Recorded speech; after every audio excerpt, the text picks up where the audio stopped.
All right, let's get all of our Facebook groups in here now. Now I got to click 3. Just add more and more work. These microtransactions, I swear to God, man. Technology is supposed to make things easier. No, no, no. Got some spinning wheels, 1, 2, and 3. All right, we got to give a second to breathe. This moment of silence brought to you by Lion Coffee. Thank you, Patrick. Man, good stuff. I'm on that Mountain Red right now, which is what I'm seeing here. I'm sure what a lot of Broncos country is seeing right now. Mountain Red. Welcome in, folks. Welcome in. It is December 5th, Monday morning. We're back at it. It's time for an episode of Broncos for Breakfast following another loss. The Broncos gripping defeat from the jaws of victory. I am Nick Kendell and joined by Scott Kennedy out there in Atlanta as we do all these morning shows. Scott, good to see you. How are you doing in our combined loser Monday rather than victory Monday? I'm doing good. The World Cup was probably more upsetting than, again, football.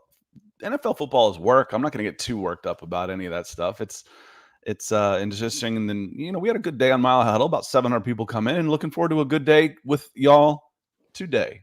Yeah, absolutely. And let's say hello to some folks in the chat. Obviously, we make the room before the show happens by about half an hour or an hour so people can come in and say hi early on. Like we have Ethan here across the pond.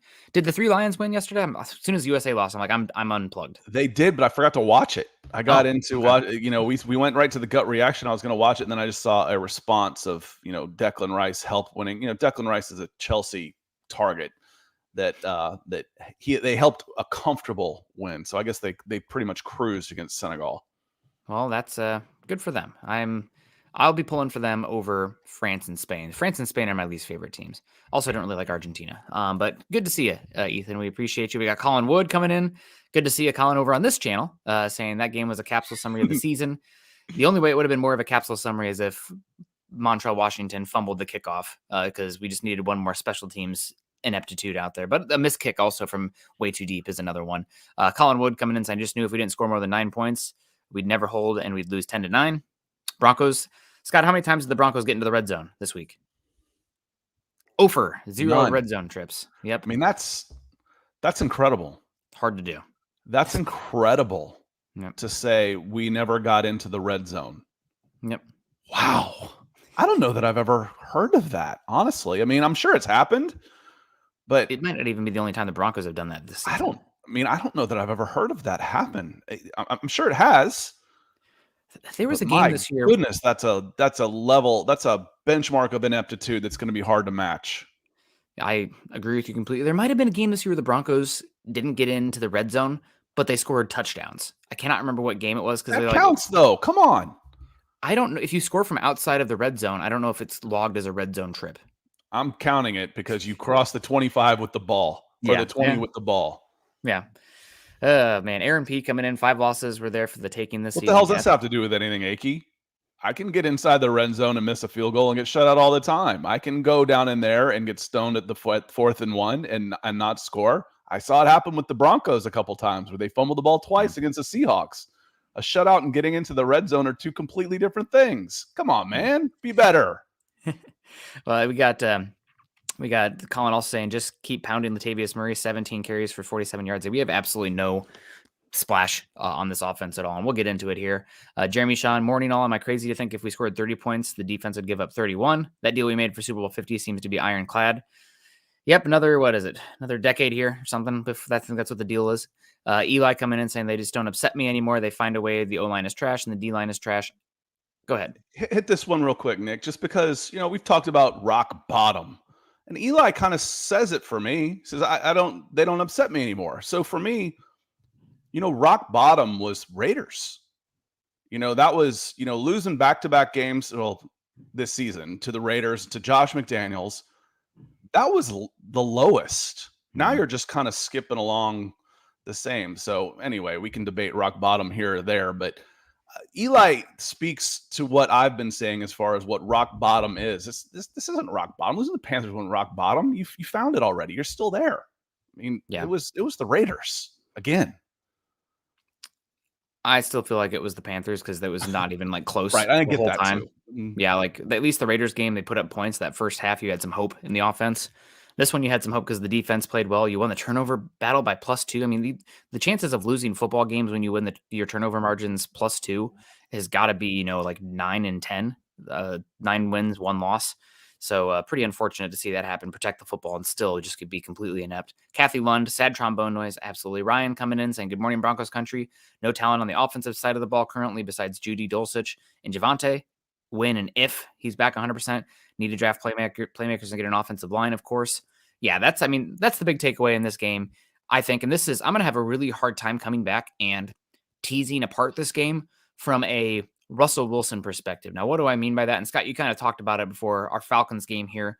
Mm-hmm. This game was play called and executed very much like a we are scared to death of Drew Lock making a mistake kind of game. Now, what do I mean by that? The average yards per attempt were low. The type of chances they were taking were low, running your head into a brick wall. And the play calling was very much, we do not trust our offense to move the ball in that kind of fashion against this defense. Now, some of that might be because of the struggles of Russell Wilson. We saw in the Panthers game when the Broncos were behind early and they had to function in that drop back game. It was ugly from the functioning of the drop back pass game. So you want to limit that. You want to run the football. You want to do play action, et cetera, et cetera. And that's all fine and good, I think, other than the lack of talent on the offense. But is the play calling because you don't trust Russell Wilson and you're limited to calling that kind of offense for him? Or is it the Broncos offensive line, pass catchers, running game are so terrible that you can't even do anything else? It really felt like a hollow stat line game for me, kind of like we saw with Drew Lock at the end of last season. Well, and that's where this one was a little disheartening because it's like, okay, get Russ playing better and you're going to be fine. Russ didn't play bad. Russ executed the game plan. He was 17 to 22, had 106 passer rating. The ones he missed were deep shots down the field, were long passes for the most part. And you still were totally inept on offense. That's a little scary, Nick, when you're thinking about how quickly can this turn around. I do think, as Ryan says, you get some of these weapons back, that'll help. Latavius Murray is fine going straight, but give him the ball 25 times, 20 of them he thinks he's a scat back. Yeah. I can't tell you how many times I saw him stop, shuffle his feet, and go. I'm like, dude, no. North-south. That's not going to be you. That's not going to be your game. It may have been at one point, but it ain't now. Yeah. But again, this is a guy you picked off of a practice squad mid-season. What are you expecting? From getting open, the plays that were working were obviously plays that should work if you can get a little time. Nice play action, little waggles. Those ended up being very successful for Russell Wilson. And all of his down the field shots that were successful came on play action. Mm-hmm. That's good. But this is one I don't typically watch. Again, like I say, I'm normally watching individuals. I really like the trench play around the lines of scrimmage, but I marked about 6 or 7 different plays where I wanted to see the all 22 to see who was open. Yep. What kind of separation, what kind of route trees, what's happening down the field, because the ball's not getting downfield to receivers. Yeah, and are they getting open or not? I mean, losing KJ Hamler, Tim Patrick, and Jerry Jeudy being limited in this game, and Cortland Sutton, I mean, the guy needs to see a shrink or something right now. Yeah, but he only had one target, and it was a bad pass from Russell Wilson. He was open, and he threw it, beyond an arm length behind him and low in the dirt on a play that they set up that was easy for the taking, and the quick game wasn't there. But it's here we are again. Luke Wright coming in saying, good morning, Nick and Scott. Is it time to do some mock drafts? We'll be getting into them soon. I'm waiting for the Draft Network one to be up and running. I don't think it is yet because I just haven't seen it yet. And I absolutely despise the Pro Football Network. I like a lot of people who work for Pro Football Network, not to get them, disparage the whole company, but I don't like their mock draft simulator at all because we'll be doing mocks and we're going to be getting Jalen Carter at pick 25 for the Broncos and half of them. So I don't like their simulator algorithm that much. So waiting for Pro Football Network. We might get into the PFF one as well at some point. Miguel breaking the ice with the stars. Yeah. Thank you, Miguel. He says, good morning, fellas. Punter in the first round. Just kidding. Hoping Jimmy G goes down, helps the draft position. Looking for something positive. Waitman had a bad game. He sucked. There was lots going wrong in this. And again, what's the snake at the head, or there's some phrase in there that it starts at the top, and it's a game like this where there is so much like, oh, it's not just Russ playing out. Russ didn't play that bad. No, it's where on the whole it seemed like you played okay, but could only score 9 points. And that was, again, gifted a couple of turnovers, not getting in the red zone. And your special teams were a disaster again. Your defense, buckling eventually, which is going to happen. And we can get into that discussion too. Happened last night, and I've come up with all kinds of analogies. That Nathaniel Hackett's got to go. I mean, you can't. He's got to be gone. Yeah, he's going to be gone, and not breaking news on this one, but I did talk to a few people yesterday after the game. Returning from being out there in Baltimore, and it does seem like the scales have tipped for George Paton as well, potentially not being back with how this team has looked. And that's the first time I've actually heard it for it sounds more likely that he's gone than he's back. Before it had been for Paton. This is the first time I've heard that. So yeah, he won't have any trouble finding another job, I don't think. No, director of scouting, assistant general manager. He'll be okay. But first round mocks coming our way. And you're right. I was pretty bummed that the Dolphins ended up losing that game yesterday because the 49ers not making the playoffs versus making the playoffs is a big difference. And they still end up beating a very talented Dolphins team. Shout out to D'Amico Ryan, who's got that defense for the 49ers playing amazing. He's going to be a good head coach somewhere in the near future. I've heard that he might be tabbed or earmarked for the Alabama gig whenever Saban decides to hang it up, but we'll see what happens. And right on cue, point I wanted to make here. Thank you, Ethan, for teeing it up for me, and thanks, Scott, for pulling it up, saying Josh Johnson will look good in San Francisco. Broncos whiffed on Shanny. Shake my head. Yeah, Kyle Shanahan, what a mistake missing on him, and then also missing Mike McDaniel. Fun game, that last one. Appreciated it. It was a fun back and forth game, and Josh Johnson was picked up by the 49ers off the Broncos practice squad. Probably be the Brock Purdy show out there going forward, which is Brock Purdy. 0-4 in his career, 0-5 versus the Iowa Hawkeyes, something like that. But we'll see how it goes in the 49ers' path to the playoffs.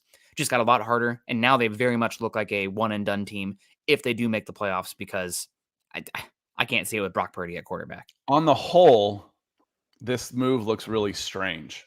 Yeah. You're to say, okay, where are we going to go get a quarterback? Let's look at the Broncos. I know, but Josh Johnson should have been the backup earlier this year. He should have gotten the start. Yeah. I think he's a much more pro-ready guy than Brett Rippon's ever going to be. No offense to Brett Rippon, but he's just physically limited. And good for Josh Johnson. This is his third stint. I think he's played on 14 teams. This is his third stint with the 49ers. So another reason to watch the 49ers and see how they do. And Ruben on Facebook comes in. And appreciate you, Ethan, as always, coming in orange, Broncos orange with the poundage this morning, kicking us off on YouTube with the super chats. And Ruben says, you can't just play okay when you're making $250 million. Oh, don't get me wrong on this. No, we can get into this. Feels like a little bit of a newer name, though. Ruben, I recognize it. We've talked ad nauseum about Russell Wilson, so don't get me wrong on this. Your options with Russell Wilson are very, very limited for the next 2 years. So he's going to be in Denver. So when we're talking about how does this team get better quickly, you think, okay, Russell Wilson has to play better. Okay, he does. And can he? That's a whole other question we've hit on a zillion times, and we will continue to hit on. Can he get better? Who can help him get better? It's just that I saw so many other things that I hadn't necessarily seen coming into, what we saw was Russell Wilson playing okay. He hasn't been okay. He's been pretty bad. Yep. He had a good game. He executed the game plan, and your offense was still terrible. That's bad. That's what's scary, is if you get a 17 out of 22 out of Russell Wilson with 105 rating and can't get into the red zone, then it's not all on Russell Wilson, for goodness sakes, as I think we know we can assign percentages of blame. But no, Ruben, Russell Wilson's been a bust of a deal on several levels. Don't get me wrong on that one. And again, I come back to it. It's really hard to evaluate Russell Wilson in this one because the play calling was scared to death out there and super conservative. And it's hard to evaluate. Is it because they don't trust Russell Wilson, who's looked terrible this season? Is it because of the infrastructure around Russell Wilson is super limited? I mean, I think this kind of offense and play calling can work if you have a competent running game rather than bashing your head against the wall with Latavius Murray with no push. If you have somebody that can make a play down the field in the pass game, which we didn't have. So it's, I think the run game with the play action deep passes is the way to go, but you need to have starting level personnel right now. And right now you're playing replacement level practice squad guys at a lot of these spots. I mean, sorry to the Broncos running backs, but they literally are practice squad guys that they brought in. You called up Kendall Hinton and Brandon Johnson, practice squad guys. That's what you're dealing with right now. Kevin G, $2 saying replace Wash on returns. Haven't seen Squat replace Montreal Washington on kick and punt returns. Oh, I'm going to lose my freaking mind on special teams, Scott. I am just on Twitter screaming about special teams every single game. Now, credit to Brandon McManus. He's the only one who's been at least above average on the special teams unit, but the punter has been horrible. Corliss Waitman averaged 41 yards a punt. And ironically, his only one good punt of the day is the one that the Ravens then marched 91 yards down the field to score a touchdown. But he's been horrible out there, and that's not just the punting too. He's been terrible on holds. Many kicks this season have been missed because Corliss Waitman is an inept at holding and had bad snap exchange on the snap to kick. So that's an issue. And Montreal Washington, the Broncos would be better if he just was back there as a decoy on a lot of these punts and the ball bounced into the end zone, because I don't think he took one past the 20 in this game that I can recall, maybe not one past the 25. And he's got absolutely no wiggle room. He's super loose with the ball. I mean, he has been horrible. And then you talk about getting him on the offensive side of the ball. I really just need to stick to my guns more on my draft takes, because I was pissed off when the Broncos took Benito at 64. How many snaps did Benito play this week? One. He's healthy. He played one snap. That's your 64th overall pick out there. Montreal Washington, what the hell? You have Tariq Woolen out there who makes incredible plays on the ball this week, and the Seahawks beat the Rams. Montreal Washington looks horrible out there. Wow, Seahawks got both of our guys in those picks then, huh? Because, Abe Lucas was my guy. Yep. At right tackle. And then Tariq Woolen, we must have picked him 100 times too. A 6'4", 4'3" guy. I'm like, I'll find a spot for that dude. Yep. Both those guys. One of them, MIA, not out there on the field because they trust him so little against the run that they don't even play him in a team that's very mesh point option oriented with the quarterback. And then Montreal Washington is horrible. I mean, if for a small school, not super dynamic athlete testing wise, return guy, if he can actually return service wise and make a difference in the return game, I'm okay with that usage of that pick. Honestly, if you need to get somebody who's an athletic specimen though at that level, and Montreal Washington has been horrible. And it's not just the lack of wiggle or explosiveness with the ball in his hands. It's returning. I mean, a few of the punts here, he had his foot on I think the rule is your heel on the 8-yard line is typically what they tell for the returners. And if it goes over your head, do not return it. He returned one where he almost ran back into the back of the end zone to catch it and run it out. I think he caught it on the 3-yard line and then ran it out and got tackled on the 8 or something. It's like, oh my God, are you free? I mean, so many stupid low IQ plays from this team, top to bottom, and special teams, because the offense is so bad. We don't talk about it enough, but they're terrible. And we didn't even talk about the coverage units as well. It's not just Montreal Washington. It's the blockers in front of him. It's the punt coverage teams.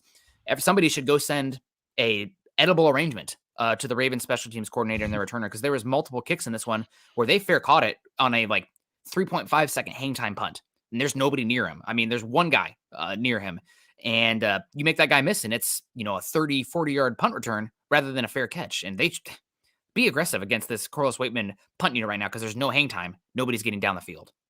Colin comes in asking about special teams. He says, is Jalen Virgil a kick returner? My initial thought, Colin, because he is a sprinter, he's a track guy, was yes, I could use him to return kicks because that's more of pick a lane and run as fast as you can in one direction with maybe a quick shift, as opposed to a punt returner, which is change directions quickly and then find a spot. Yeah. So my initial reaction was, yes, I think you could probably use him on kick returns and not punt returns. So while Nick was ranting, I went and looked up his college stuff. And yes, Colin, Jalen Virgil was second team all conference at App State in 2021 as a kick returner. So you could absolutely use him as a kickoff return guy. Absolutely. And they tried to against the Panthers last week. And on his one kick return, what happens? Did he fumble? He fumbles the ball. So it's just an unbelievable level of suckage from the special teams. And I've kind of made my bed with the offense being terrible with all the injuries. Your special teams freaking sucks. They're laughably terrible. And that's you losing in the margins. More pre-snap penalties, procedural errors, and special teams. Why are these Broncos losing these games? I mean, obviously, offense is number one. One-score games, 1-point games. How many? If you were just even average in those areas, let alone dead last in the NFL, which the Broncos are dead last and procedural penalties and special teams, you probably are sitting there at about 500. I mean, for real, you're probably sitting there at about 500 this year. Ryan Thompson coming in says, if Russ is a team player, he would restructure his contract and use the money towards the offensive line. I love it when people have this point of view, and I understand that. I would be really skeptical that happens. And I also think with the restructure of this contract probably means the Broncos are even more indebted to Russell Wilson long-term in terms of guaranteed money. It's going to be really painful, but I think right now the Broncos might rather have that post-June 1st designation following next season in the 2024 offseason to move on from him and cut that dead cap hit to like 35 and 49 million over 2 different years, which is crazy, but it's an option right now for where this team is at. So I don't think that'll happen. And that's where an increase in the salary cap can help you. As far as team rebuilding, we talk about, okay, the salary, we'll have more money to spend on free agents. Well, so will everybody else. So that doesn't really affect, that just means the current group of players, the finite talent pool that's available will be getting more share of the money. Mm-hmm. Where it can help you is when you've got a fixed cost, like a dead cap cost that already happens. Okay, that's not going up. If it's $50 million and my cap is 200, well, okay, but if my cap goes up to 250, well, now I've got an extra $50 million to spend. So that's where the dead cap number is really where the increase in salary cap can help you, because it's like, oh, the cap's going up. Yeah, but it's going up for everybody else. Yeah. So that doesn't really help you get more players. Where it does help is offset that, make a decision like that with the dead cap number. And I answered in the chat, we talk about a lot. One, players don't give back money. It goes against everything in their being. You know, they've been, especially, it might change later on now that they're getting paid, you know, in high school with NILs coming up, but they've been used and exploited for other people's profits since they were 12, 13 years old. They don't give back money. No. In order to restructure, one of two things needs to happen. You have to have some leverage. I can restructure Graham Glasgow because I can cut him. Yep. I can say, I'm not paying you 14. I'll eat the $2 million dead cap, or you can come back for 4. Okay. That's what happened to Graham before. He's either going to get cut, or you can't do that with Russell Wilson. And typically when you restructure some players to free up cap space because it's a player you still want, you add years. The last thing you want to do is add years on Russell Wilson's contract. You don't want to kick that can down the road. And frankly, Nick, his cap number isn't that high next year. No. You know, when we talk about he's only got like a $22 or $23 million cap hit next year. Yep. You know, so the more likely thing, you know, in a spreadsheet Madden world without dealing with personalities, the most likely and best option you've got for a Russell Wilson that can't play, let's just assume he's washed and can't play at all, is to mothball him, is to stick him in a corner, pay him have him count 25 million against the salary cap for a year, and then make a decision the year after. You can't get rid of him. It costs you way too much money to try and get rid of him in the next 12 months. It's basically a non-starter. Yep. And the big caveat here with Russell Wilson is that, say the Broncos want to move on, personality, play on the field, et cetera, et cetera. The 5th league day of 2024, so not this upcoming offseason, but the next one, he has $38 million of his salary guarantee for the 2025 season, which would mean that your dead cap hit would be 38 million plus more than what it already was going to be, with including the dead cap already on there. So next season, that's the one to watch for right now. That's the date that makes the most sense. If the Broncos do move on, I am curious if maybe they could work something out where they put on voidable years on there. I know we've seen that with a few contracts here where they spread out dead cap and they're paying for guys, you know, years down the line rather than having the massive dead cap on a couple seasons. But we'll see. The Broncos are in such an unenviable position right now. That's if you keep him, Nick.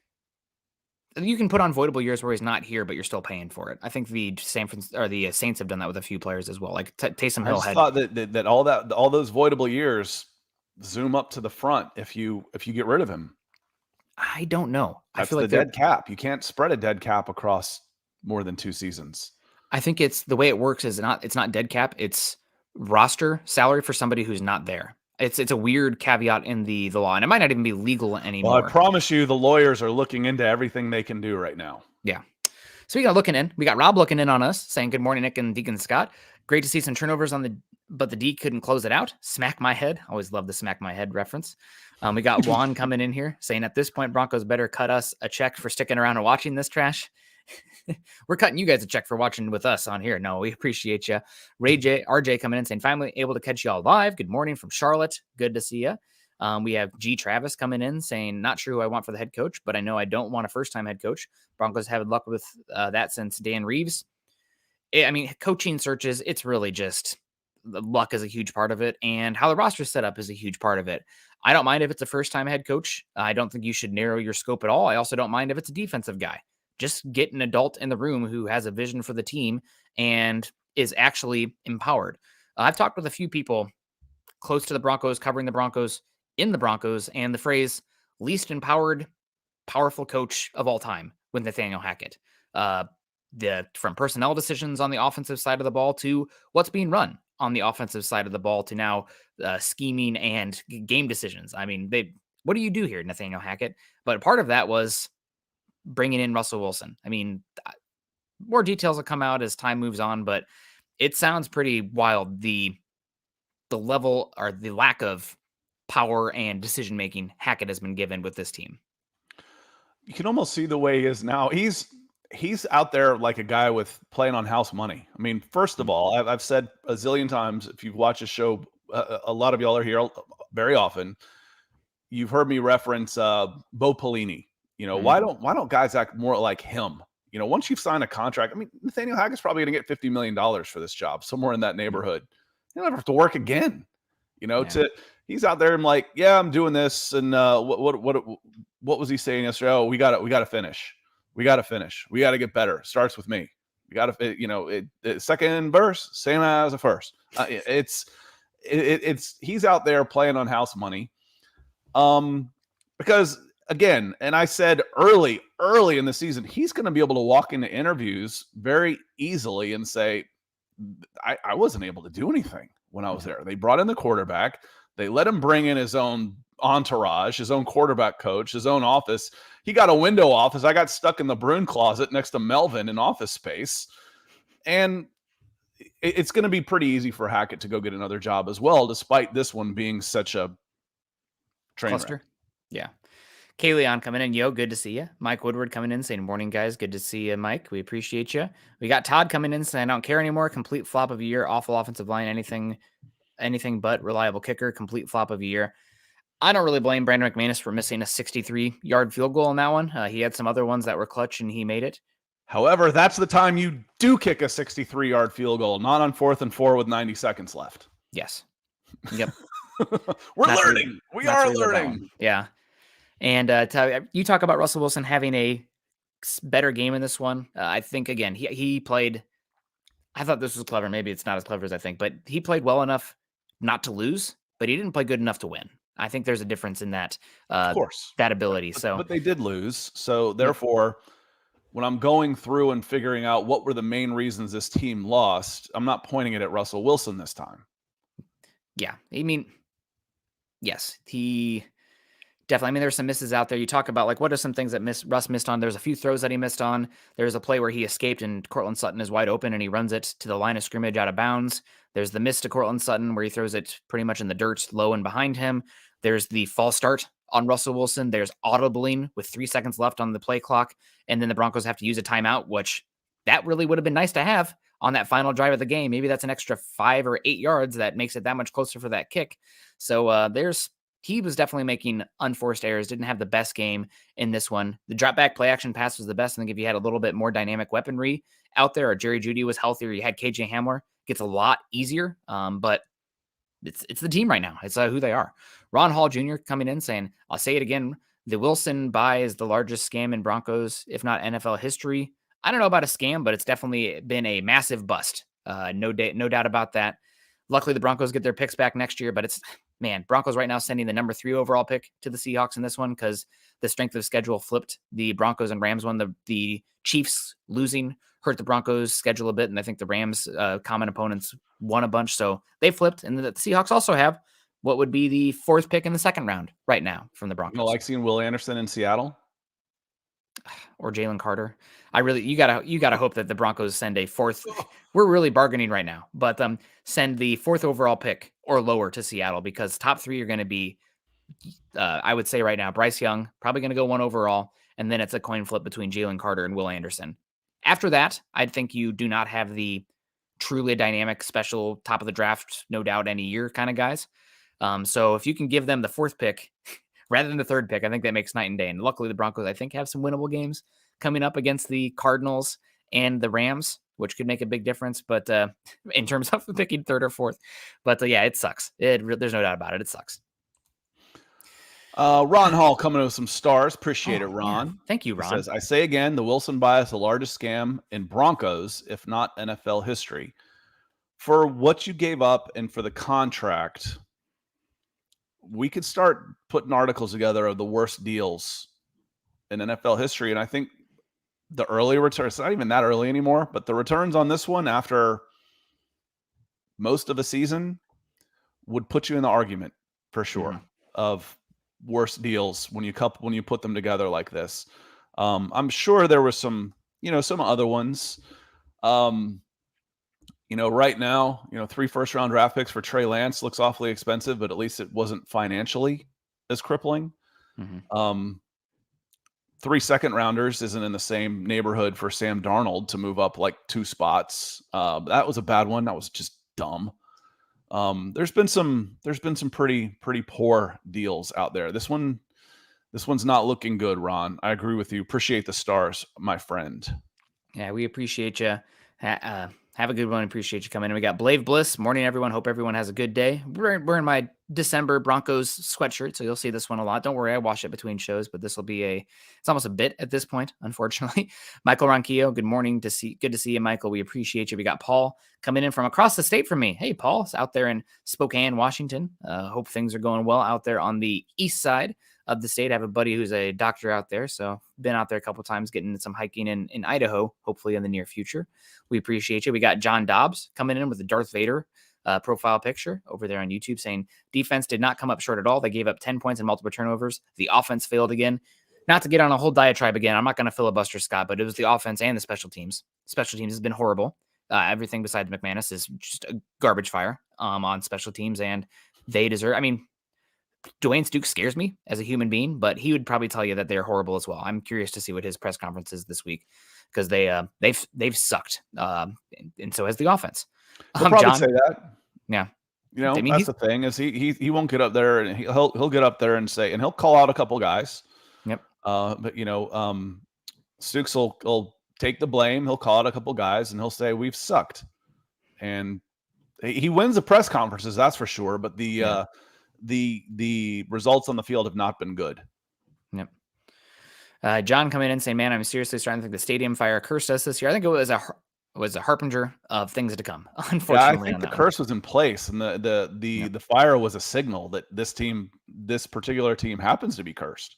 Yep. And we got Ed coming in over on YouTube, Ed West, saying we just stink on all fronts. Clean house and try again next year. I can't watch the Seahawks get our first round pick next year's draft. What a joke. Let's ride 250 million man. Yeah, it's rough. They're going to have a high pick, no doubt. It's also the 2nd round pick is rough. I wish we could have I'd feel a lot better if we had that 2nd round pick. I mean, the 35th overall pick or whatever it would be, that'd be really nice to have in this upcoming cycle. Alas, here we are. Some people did mention that. I feel dirty saying it to an extent, but Jimmy Garoppolo getting injured maybe helps the Broncos. Maybe the 49ers miss the playoffs or are one and done rather than sending Denver, the 29th overall pick. You get the 22nd. That makes a big difference. Luckily, we're cheering for the Seahawks now too, folks. Seahawks have a chance to beat the 49ers in the division. That's best for the Broncos. As much as we are not Seahawks fans right now, you'd rather have that happen. For the bottom line, we appreciate you. The other thing is I wanted to talk a little bit of positivity with Ed. We stink on all fronts. There's some defensive players that deserve highlighting in this one that we should talk positively about. Chad Eric coming in here saying this team is damaged goods. Who would want to coach us? Podcasting is a visual All medium, about right? 25 guys who have better jobs right now. Yep. That's about it. Your list is the other. How many people are in the world? 8 billion. The other 7,900,000. This is one of the most prestigious jobs in all of sports. Being a head coach of an NFL team, the money that's involved is life-changing. You will not have any trouble getting people to line up to come in. I can fix this mess. And you know what? Even if I don't, I'm going to get $50 million to do it. This no one will want to coach us thing is, I don't even know the right word. I'm not vocabulary enough to do it, but it's a tunnel vision that people don't really understand just how prestigious these jobs are. It's a dream. It's like, oh, it's a dream for these guys to go in and be head coach, and they're not there. There's going to be people lining up to try and take this job. Is it the ideal situation? No, it's not. Comparatively speaking to maybe, some of the other NFL jobs, but it's still one of the best jobs in sports. It will not be a problem getting guys lined up. Will you get your first choice? Maybe not. Yeah. Can you get a qualified candidate? Yes, you can. Will you? That's the bigger question. It'll 100%. be harder to pick the right guy than it will be to find a pool of guys where a right guy is in it. Yep. Yeah, the Broncos, it's a head coaching gig. You get massive guaranteed. Every single coach has massive hubris. There's no doubt that there's going to be a coach that thinks I can come in here and fix this. So that's something to follow. And also your point is correct. The Broncos are not going to be able to, be first in line. They're not going to, there's coaches out there that are quality enough that they get a pick where they go and teams will fight over them. Sean Payton comes to mind. Mm-hmm. There's a reason that, why don't we bring in Sean Payton? Sean Payton does not want to be here. He does not want to be with Russell Wilson in this contract. But that's an exception. There's maybe 2 or 3 people in the entire stratosphere that will have that option. Ernie May, Big Earn coming and says, "Go Broncos country. Welcome in. And I believe Ron Hall has come in with some more stars. Says, who could the Broncos legitimately give up to move up in the draft? Ron, that's actually something we haven't really talked a lot about, is trying to move up in the draft. Because I think you want to move down and accumulate some spots to have more cost control players on rookie contracts and fill more holes. I can fix the interior lines with more spots on rounds 2, 3, or 4. I could probably get a right tackle in the second round. If you were to say, Nick, I'll give you 2 seconds and a third for your first rounder, you'd take it, wouldn't you? 100%. Yeah. But who would you give up? I mean, your most tradable asset right now, without a doubt, without a question, that would fetch you 2 first rounders is Pat Surtain, and that's not happening. No, that's not happening. There's not a lot of guys you could throw in right now that would move you up 15 spots in the NFL draft. To do that, it would cost you another first round pick. That's how expensive it is to move up in the NFL draft. If you're moving up, it's like moving up from round 4 to round 3. Mm-hmm. Those are the type of move ups you're going to see. And we keep talking about it on here. The Russell Wilson potential dead cap hit means that you're going to be thin for a little bit. And what does that mean? You need more young, cost controlled players. I think it's exponentially more likely the Broncos trade down from the first round than it is they trade up. Now, I guess you can make a small trade up if there's somebody you love that moves up, but I would really suggest against that, because there's always, I forget what the fallacy is called, but you have like almost a hubris that, we made the right call. We're going to move up and give picks because we know if we get that guy, it's going to be the right one. Well, if you're giving up those picks, there's not a chance that how do I put it? There's not a better chance that you're going to hit that guy still, just moving up that small margin. So it's better to stick back and roll your odds with where you're at rather than moving up a few spots, in my opinion, especially with where you're at with right now in the deficit of cap hit and draft picks that you have in this class. Coach Chris coming up here, $20, saying serious issues on our offense. No doubt. Only reason Russ looked okay was due to broken coverages.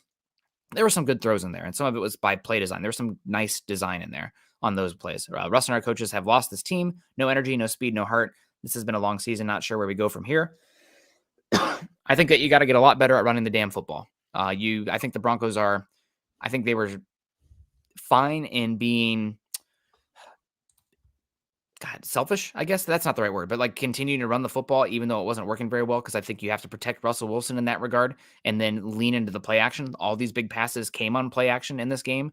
So I think that you need to really lean into the run personnel going forward. That includes offensive line. That includes probably paying or drafting a running back decently high, because you don't know what you're going to get with Javonte Williams next year. And that should open things up a bit. And you might be able to field a bottom 15 offense, bottom 10 offense versus the worst offense in the league if you can be average to above average in rushing the football. Well, and you were already investing money in the running back room before. You're flushing $5 million from the 2022 Yep. salary cap from your running back room. So you can invest some into the running back position without Melvin Gordon, without Mike Boone. Yep. You were overpaying your running back spots the last couple of seasons for sure. And Chris, I agree. The only reason Russ looked good was due to broken coverages. I wouldn't say the only reason. But also the game plan was dumbed down to the point where it was short, easy throws. And it was 8.6 yards per attempt, which is solid, but that helps because he was completing most of them, which isn't necessarily a bad thing. And you can do that if your running game's going. You can. And the other part of this is, I don't see any, maybe Jerry Jeudy. I don't see any yak guys yards after the catch. It is catch, tackle. It's like the whole team turned into Noah Fant. Catch, tackle. Yep. Man, there's no dynamics out there on offense. When Javonte goes down, Judy's been meh. KJ Hamler, we talked about him. Whatever you get from him could be a bonus this year because of the injuries. The guys that you're counting on, Sutton's not that guy. Sutton's a guy I'm going to go to when it's 3rd and 12 and I need to get 15 yards. That's Sutton. That's Patrick. Where else are your playmakers can do something after the catch? Yep. They're not happening right now. Not to get the eye roll from the chat here, but there is a stat, and at some point we'll go over it this offseason, but it's yards after catch over expected. So they take every single catch of somebody who's Yacky. And thanks, Chris. We appreciate your support as always. Yeah, you little yakety yak. But I would imagine the Broncos are probably bottom of the NFL in yards after catch over expected. And I think one of the main reasons here is Russell Wilson struggles in the timing and the accuracy, the quick game. I mean, forget throwing balls that are feathery that a wide receiver or running back tight end can take after the catch and do something with. He's not even getting them super accurate where the guy can catch the ball. But also in those like throws out to the flat. I mean, how many times have we seen Latavius Murray or any of these running backs in space make a guy miss? It's not happening. So you need some dynamism from that position, no doubt, if the Broncos are going to continue to run this offense with Russell Wilson. We got Adam coming in saying, what's up? Another morning in the life of a Broncos fan. Another day closer to the Broncos are being relevant again, right? That's all we can say right now. M. Pack coming in here saying, how can we elevate Wilson's play? Broncos are falling short. I think you really have to lean into the run game this offseason, get some maulers up front on the offensive line, on the interior specifically. I think Russell Wilson, and again, I'll give him credit in this game. I hounded him against the Panthers for his inability to step up in the pocket. Both of his big passes in this game, they came on play action, but he climbed the ladder in it to create by himself time, get a little bit more accuracy on the football, a little bit more velocity, and being able to climb the pocket was huge for him. So I think not only protecting him in that regard where he can climb the pocket, but also the run game. I think you got to invest over what most teams would for the interior to function with Russell Wilson, because the run game and the ability to step up and anchor and give him throwing lanes. Let me see. I had it on here. There was one of them. It was a 3rd and 11. That he had good protection. He stepped up and he hit Dulcich, I think, on one of those throws. Any big play seemed to go to Dulcich. Yeah. But impact, I agree. That's part of it. I've said for most of the season, and I'll stay on this, is if your offensive line is broken, it's hard for me to tell what else is wrong. Yeah, especially in this game. It's I can't evaluate Nathaniel Hackett and Russell Wilson if my offensive line is performing this poorly, then that goes up to Hackett for sure. He's the one that hires the coaches, and that's part of his job. And to be in communication with your general manager to say, listen, I need some help here. Our offensive line stinks. But I agree with you on this. So, and that's where the hope is. The hope is next year. The interior offensive line shouldn't be hard to make better. I'm not saying to fix, that's not the right word, but I can get improvements out of my interior offensive line pretty easily without, needing big money and high draft picks. So once you do that, now let's get Patrick back. Let's, get some, I might need another wide receiver, need Javonte Williams back, hopefully. Now let's see how Russ plays. I agree with you on that one for sure. Real quick on this, I'm going to change the subject completely, Nick. Okay. Getting back to the defense a little bit with Faalele out there, the Broncos should have been attacking him the entire time. He's completely immobile at left tackle. He's 400 pounds. He's a guy we talked about in the draft cycle. I'm like, maybe right tackle, and I don't know if he's bendy enough to play guard. I just don't know. He was out there and he looked bad. Yeah, He looked bad. And there was one play in particular on a third down. And it ended up being a passing play. I think it was on the last drive. The right edge could have been Cooper, could have been Martin. I'm not sure, but drops back in coverage. And Uzarike is the one that's going against Falele. Well, Falele said, oh God, thank you. A 330-pound guy I can get my hands on. Love it. Baron Browning was feasting over there on that side. And, just when you've got a mismatch like that with a replacement guy, man, go at him. He had no chance to stop your speed rushers. And he's not a great run blocker because he's just immobile. He's just huge. Yeah.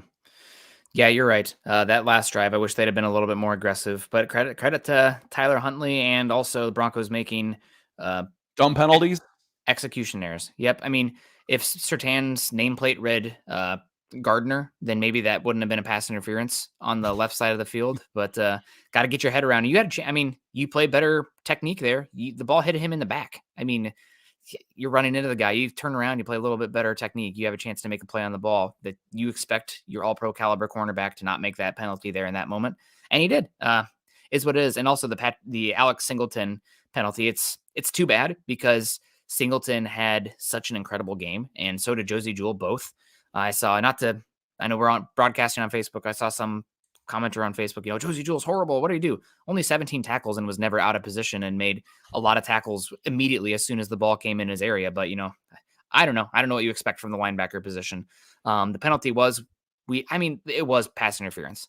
They don't call it on everybody. For some reason, they can't seem to get that consistently out there, but that was pass interference. He ran into the receiver and didn't turn around. Unless you're talking about the Alex Singleton one, which you got to be smarter in that moment. But the Broncos, they lost that one. The was 16 play, 91 yard drive to end the game. You give up that touchdown at the end, and you made multiple boneheaded penalties to get them down the field. You had only 4 penalties for 45 yards on the game, but most of them came in the last drive. Here you are. It's a loss at the end, and I'm not going to sit here and gaslight the defense. They played good enough to win, 2 turnovers and whatnot.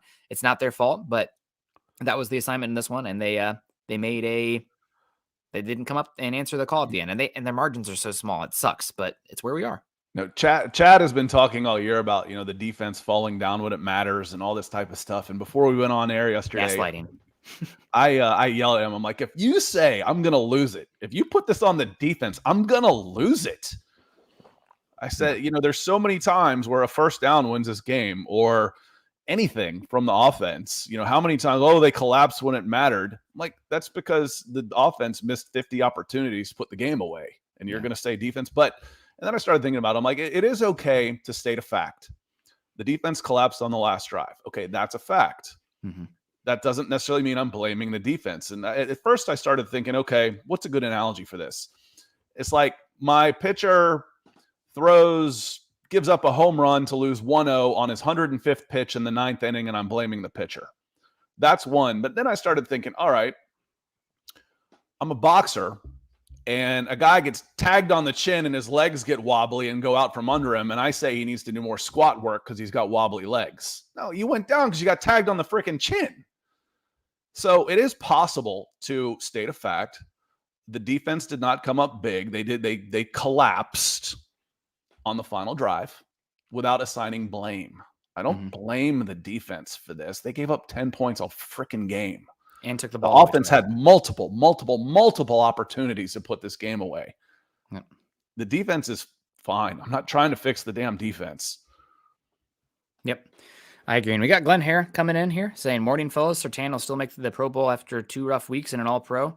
I don't know if he's probably not going to be an All-Pro after these last 3 weeks and how bad the Broncos are, but he's still really talented. As far as making the Pro Bowl, I know he's not in the top 10 voting from the fan vote right now, which is just stupid, but he's going to get in. They'll do the fan vote or whatever. They'll rectify that. The Broncos have no players right now in the top 10. Surprises me. I know Justin Simmons has been hurt this year, but I think he'll probably end up backing his way into it as well, especially with this 2 interception game. Although who's watching the Broncos right now besides the teams that are playing them in half of Broncos country at this point? So maybe people aren't catching that, but It's definitely rough. I do want to talk, positives in this game, though. Again, it's all on the defensive side of the ball. I guess we'll give a little bit of credit to McManus. Greg Dulcich as well had a good game, and also credit to Jerry Jeudy. Not 100%. He only played, I think, 25% of the snaps. The offense looked significantly better when he was out there. So hopefully he'll be that much healthier down the stretch here, so we can kind of evaluate and get some chemistry going between Jeudy and Russell Wilson for next season. But I thought that the defense overall had a pretty darn good game. And we got Ron coming in first with stars before we get into the positives of the defense. And I think we've talked to the horse's mouth for how bad the O has been. Let's talk about how good the D has been. Oh, perfect. Short of some Right on coverage topic. mistakes. Perfect. On the defensive side of the ball, not giving out game balls or anything, but somebody I've been pretty hard on, and he's played his best 2 games of the year these last 2 weeks, in my opinion. Deshaun Williams, having some good football moments out there these last 2 weeks. I think he had 2 sacks in this game. Credit to Ejiro Evero too. I think he does as good a job as anybody in isolating pass rushers in one-on-one situations with how he dials up pressure. That's why, and you see those advanced analytic graphics, Draymond Jones is like number 3 in pass rush win rate, but like bottom 5 in double team rate. It's because that's an Ejiro Evero stat on that one, because he's isolating these guys with how he's dialing up blitzes and whatnot, a lot with the penny front and also the 3-4 front. So credit to him on that one. And Deshaun Williams, I thought, had an amazing game. The other two, I don't know how you can talk about this game without talking about the linebackers. 17 tackles each. I know Singleton made the bad penalty there at the end, but they both deserve credit in this one. And if there's ever been an argument for not taking a linebacker early in the draft and using those resources, it's Josie Jewell, 4th-round pick, signed decently cheap, and Singleton. These guys are playing high-level football right now. You're not asking them to reinvent the wheel, but they are doing a really good job for what they're being asked. Well, and there's less positions available. You're not out there. A 3-4 isn't necessarily four linebackers anymore. It's 2 edges and 2 inside linebackers. So when you're talking about inside linebackers, teams may only carry 2 of them anymore, because they've been devalued. You don't need 6 to 8 linebackers on your team like you did 25 years ago. So there's more supply and less demand, which means price goes down. So I agree with you 100%, Nick. Yep. I know that everybody loves the linebacker position, but you had 2 first-rounders out there. Well, a lot of the folks watching are close to my age, and the linebacker position was romanticized in the 70s and 80s. You said it, not me. You said it, again, I grew up with Mike Singletary and yeah. Guys like and Brian Urlacher and guys like that. It was different, especially at outside. I mean, LT at outside linebacker, it was an edge, but linebacker position and linebackers and running backs, that's where the game, those were the glamour positions, except quarterback, of course. Glamour positions for Gen Xers, and there's a lot of us around. Yep. It's definitely a position that I don't think you need to invest in. And I'm glad the Broncos did in hindsight with that one. These guys look pretty good. And, if there's one day 2 or early day 3 you want to invest in, that's fine. But I don't think it's one you need to overinvest in. Just get a smart guy who's in the right place. That's a character player out there, and don't make him do too much, and it's good. But talking about the defense here, some other positives in this one. So we talked about Deshaun Williams. Both linebackers had awesome games in this one besides the penalty. I thought that Damari Mathis also had a really good game. He comes downhill with such tenacity and velocity on some of those hits that I'm surprised that he can make the tackles. At some point, somebody's going to throw a floater out there and he's going to kill somebody. But I've been really impressed with Damari Mathis to the extent that I think that, the $10 million, $12 million savings you can get for moving on from Ronald Darby. It's probably something where you need to move the cap around to invest elsewhere because he's been playing so well. I think he deserves that shot next season to be starting. Now, maybe it's more of a slot position and you bring in somebody cheap or another rookie or something to compete on the outside to get another body in there, because we haven't seen Michael Ojemudia at all, who's a free agent at the end of the year. But Mathis, I thought, had a really good game.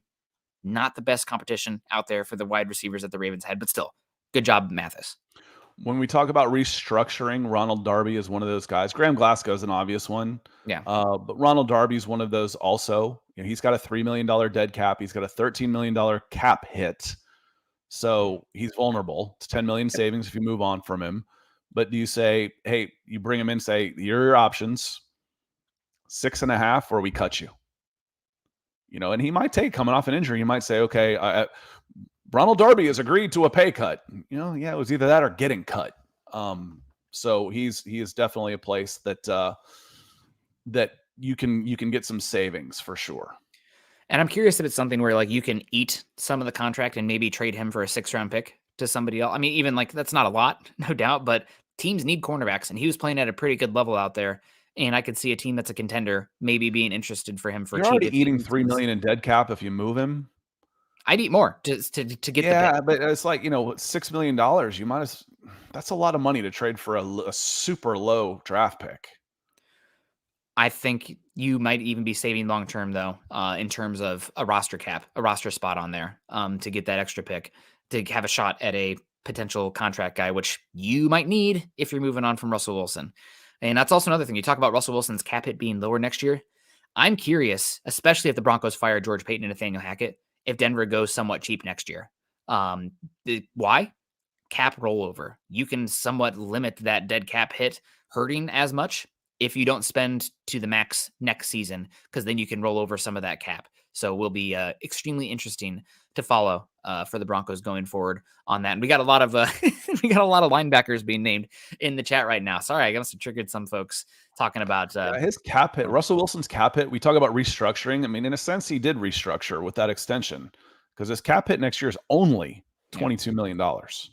Yeah, that's low. Yeah, it's certainly low. I'm curious if you can rework some of that. And I think the Broncos would have the ability to restructure the contract, put more guarantees on 2023, and that would lower the dead cap hit on 2024/2025. So it's going to be interesting. The Broncos have smarter people than I do that are working these contract things that can work that out. But we'll see. As we wrap it up here, it's already 7:30 my time, 8:30 Mountain time. Any final thoughts on this game? I'm really glad that you mentioned to Chad about not piling on the defense or gaslighting them at this point, saying they have no margin for error and they'll go out there and say the right thing and fall on the sword, but they didn't lose this game. The special teams and the offense lost this. What is it? This defense collapse again. When are they going to finish? The game should have been finished 10 times by then, for God's sakes. You give a team long enough and as many chances to hang around and win a game, they will. Yep. Anyway. Yeah, final thought here on the defense. Just kind of, they played good enough to win this game, no doubt. Obviously, it was a backup quarterback, that Ravens team. I said it all week. I didn't respect their offense at all, and I looked to be pretty right on that one. A lot of people saying the Broncos are going to get blown out in this one. I'm like, have you watched this Ravens team? They suck on offense right now. Did enough to beat the worst Broncos, but still. Two thoughts on this game before we get out here on the defensive side of the ball. Number one, Naj coming in number one, saying 1999. This is the worst I felt of a Bronco fan in any stretch, most because of the lack of improvement with Wilson. So painful.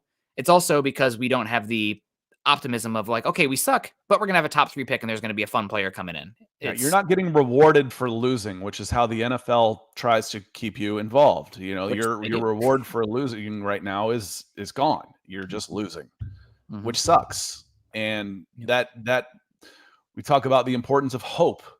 And your hope for the future is taking a dash. There's still plenty of hope, but the big one is, man, I could sprinkle in Jalen Carter or Willie Anderson into this team next year. I'm interested. Yep. Really interested. Instead, it's a little different. It's not quite as tangible when you're talking about who could I get at 28 as a top 5.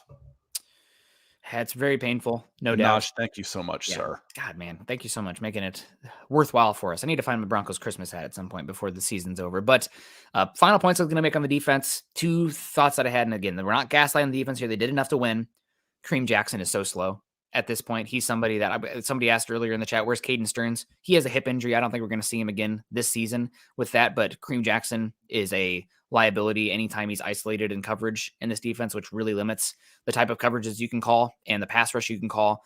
Anytime that he's dialed up in a man coverage, teams are targeting him right now, and he's can't close in space. So he's not very good at this point. It's really rough. The other one is, you talked about it, the Broncos. Okay, they can't close this game out. That to me is you don't have a closer on the pass rush right now. You do not have a player right now that I think is a alpha, 1 level pass rusher. You had that with Bradley Chubb, especially with how he's playing this season. I mean, God, he's been awesome for the Dolphins. You had that somewhat with Gregory. I think Baron Browning's a very good edge rusher, but I think he's a good number 2. I don't think he wants to build the defensive pressure around his ability. I think he's more of a complimentary guy. And you saw that. I mean, if the Broncos had Randy Gregory or Bradley Chubb in this last game, maybe you get that play to end the game and you win because you have that guy who can make that play. I mean, we saw it time and time again with Von Miller. Even when the Broncos were losing, if you had a chance to close the game out and you needed that one play from the defense, Von was able to do that. I don't think you have that guy right now on this defense, just as a closer no doubt this guy's going to pin his ears back and make the play pass rusher. Well, you held the team to 10 points. Yep. Without Randy Gregory, without Bradley Chubb. Your two difference makers, like you're saying out there. Will you get, and the thing is will you ever get the best out of Randy Gregory Probably for more not. than half a season? Nope. That's someone you move on from in 2024. Talk about cap savings. The cap savings will be there. His deal was basically set up as a 2-year deal, and you will move on. So what the third year for him is when it switches. He's on injured reserve. Next year, he takes a pretty big cap hit. I mentioned Russell Wilson doesn't have much of a cap hit, but Randy Gregory does. His cap hit jumps to 16 next year. But 2024, if and when you need to make that decision on Russell Wilson and eat some space, his cap hit is 16. His dead cap is only 6. So $10 million in savings by not having Randy Gregory around in 2024.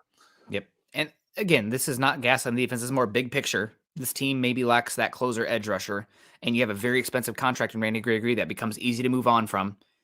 And final point on that one, Nick Bonito only played 1 freaking snap in this game despite being healthy and active, which is just laughable for your 64th overall pick, even though he's rotational. He would have been perfect against Falele on that last drive. Speed rusher is going to kill Falele. Kill him. I think they trust him so little, and I think there might be some issues there as far as the homework film study side of things. From what I've been picking up from Bonito. So this is all a long about way to say that maybe edge rusher is more of a possibility in the first round for the Broncos this year than people would think on the surface. Yes, we need offense. Yes, I know that.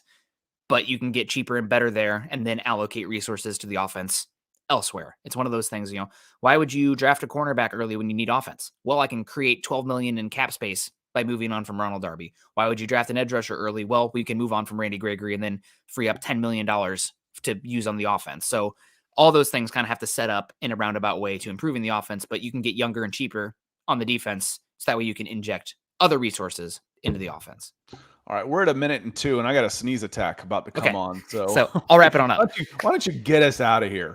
Yep. Maybe I'll stumble here down the gates with the last, minute of the game, allow a 91-yard drive. No, it's not on the defense, folks. Definitely not. Appreciate everyone coming in today.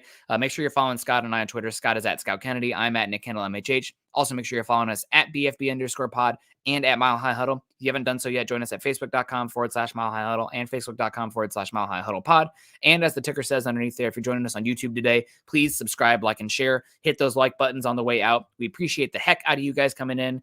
Naj, Ethan, everybody coming in. Coach coming in also with the big support. Everybody over on Facebook, Coach Chris. Thank you so much for making this season much more palatable for us. It's been a rough year, but again, one day closer to the Broncos being competent once again, no doubt in my mind. Appreciate you so much. Everyone have a great day. We will see you live again tomorrow morning. Scott and I will for another episode of Broncos for Breakfast. And you can join Chad and Zach tonight. Everyone have a good one. Continue to choose compassion and kindness. Go Broncos.